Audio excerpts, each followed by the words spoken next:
Hey guys, Scott here. Second time recording this video. Sorry, I uploaded it and I found out there was some audio glitch with it, so I'm just gonna do it again. But I wanted to go over the whole Spirit versus Dracula thing, probably for the last time. I have long since had the opinion that Dracula is a little bit better than Spirit, because Spirit has been nerfed quite a bit over time. And I just find Dracula's kit to be overall slightly better than Spirit. Again, we're talking, one placement on a tier list. Instead of Spirit Dracula, it's Dracula Spirit kind of thing.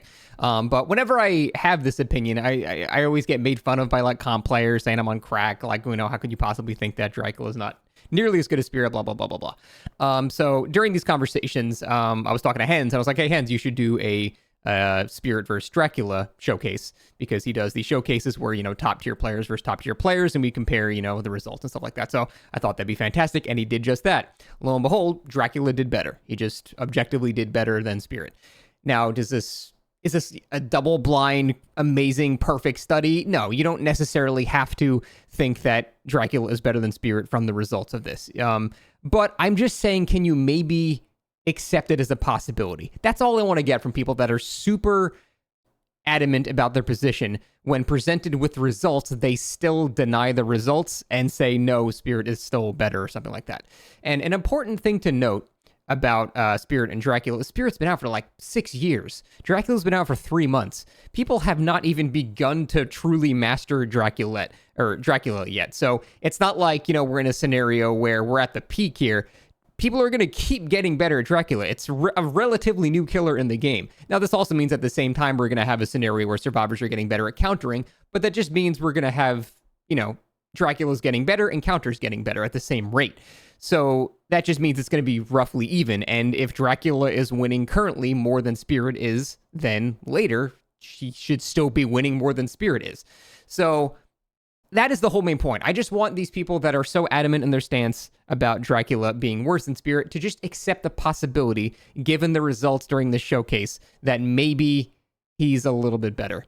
Now, whenever I have these discussions, I try to go into like the finer points, like why do you think that? And a lot of the reason people say Spirit is better, or they try to have this point, is they say that Spirit is more consistent. And it's true. My original thing that I said was bat form invalidates Spirit, which was a irresponsible thing to say because it makes people think that I think just bat form is better than the entirety of Spirit, which is not the case. My point is that it being too near in power to Spirit's power, in addition to everything else, makes him better than Spirit overall. That's a more accurate assessment of what my actual opinion is on the matter. And so I still think that is very, very much true. But when I talk to people about this, they'll say Spirit is like more consistent at loops. And again, to be fair, at a loop, if, Dracula's bat form is up and Spirit's phase is up, the Spirit is going to get a hit more than Dracula's going to get a hit. That's just 100% going to be in favor of Spirit. Now, there are exceptions. If there's like a god window or something, Dracula comes out on top every time. But if it's just a random filler palette or something like that, and there's no god palette involved, then Spirit is going to do better most of the time. On maps like the game, Dracula can do better, though, because he can just simply fly over the palette, and the survivor's basically forced to just stay at the palette, so they can't make as much distance. But for the most part, yeah, Spirit is going to do better directly in anti-loop, in a vacuum, with power up and no other variables in play.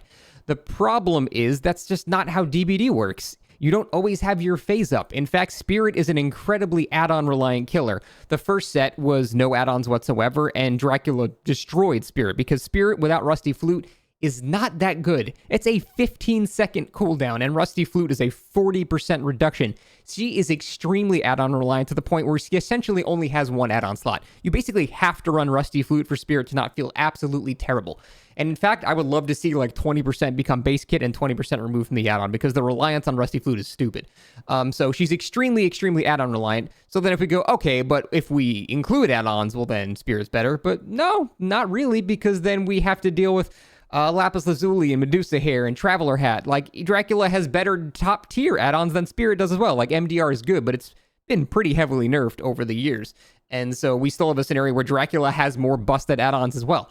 So in like every aspect, results, the potential of power and stuff like that, I feel like Dracula is just overall the better killer, and the results prove it. And again, if we go on that whole consistency thing, I feel like a lot of people like think that, against good players, whenever a Spirit hits a phase, or whenever a Spirit phases, she's going to get a hit from that. Whereas whenever Dracula uses like bat form, it's not going to guarantee a hit or anything like that.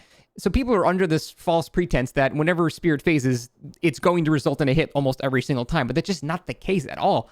Maybe in like random public matches, people have no idea what they're doing, fine. But against people that actually know what they're doing, which is how we sort of gauge these results, it's just not the case. I actually analyzed the most accurate Spirit of the entire set, which was Aaron, and I counted every single offensive phase he did during the entire thing, during all of the matches he played combined. He did 44 offensive phases. He hit 25 of them.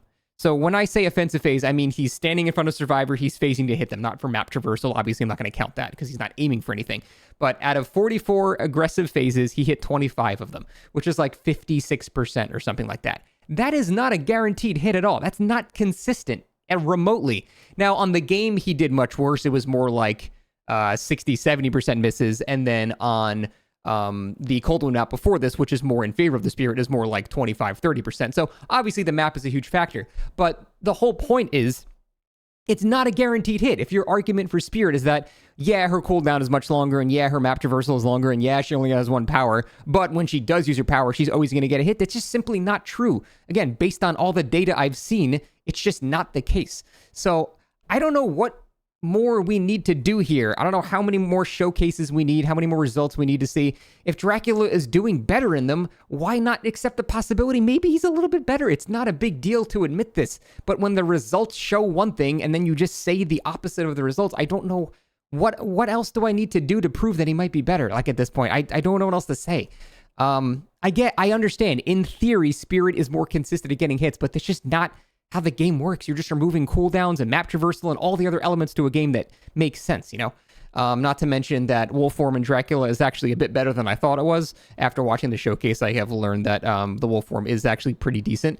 And Hellfire is about at the strength I thought it was. Hellfire is kind of like a 50-50 against good players. It's not really consistent at all. It is extremely good at preventing unhooks, or at least heavily punishing them, and that's not really something Spirit can do. But Hellfire is consistency, but Wolf Form is actually pretty good. So overall package, I have to say Dracula is just better than Spirit. Again, we're talking about like 1 or 2 placements on a tier list. Very, very minor argument here, but I do want the people that constantly make fun of me for my opinion to look at results we have here and maybe just introduce the possibility that maybe you're wrong a little bit. That's it. Little tiny little one space off wrong. That's it.